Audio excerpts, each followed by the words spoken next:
I'm curious what you think Hollywood's responsibility is and what it can do to change hearts and minds and inform people about the importance of reproductive rights.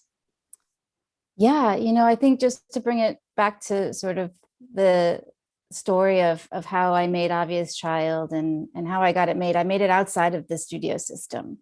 I didn't ask for that permission. Obviously, I had financiers, but they came on board knowing that we were not going to change the ending. They had to be okay with the story. But the reason why we made it is because it almost felt like a dare.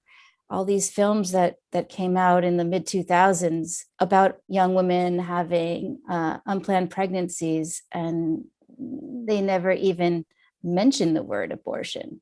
And it was unnerving to watch those films and not even hear that they could even say the word abortion, and it made it a silent enemy. I love Dirty Dancing and I love Fast Times at Ridgemont High. And those are movies that I watched as a child. And Dirty Dancing kind of was a scary depiction. It was true to the time, but I'm a little kid in the 80s and I was terrified. In Fast Times, it was, Jennifer Jason Leigh's character had no reservations about making that choice, which I thought was cool. But my young brain only took away from that movie that losing your virginity hurts and guys suck and it's cool to have an older brother. But when I had my abortion, I couldn't help but think of all of these movies, these awful depictions.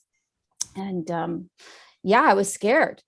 And did it cross my mind that I could die? Yeah, but that was not, the reality is I had a very nice abortion. I wasn't met with anti-choice protesters or mean doctors or unsupportive parents or partner. It was not traumatizing, and I was 100% relieved. And so that's sort of what spurred Obvious Child, was to try to make a film where the abortion is the catalyst for a budding romance, and to show that a movie with an abortion can be both funny and poignant and entertaining. And it could, show and positive.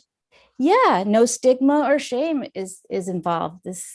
Donna, our main character, had an abortion without feeling guilty or traumatized. And that was similar to my experience. Do you think this will create a whole new interest in films about reproductive rights? I sure hope so. It feels like we're too late, but I sure hope so, because we have to continue to make art and tell stories that don't silence our experiences. Because I think silence is the greatest weapon. But I also don't think Hollywood and the studio system is built to take risks.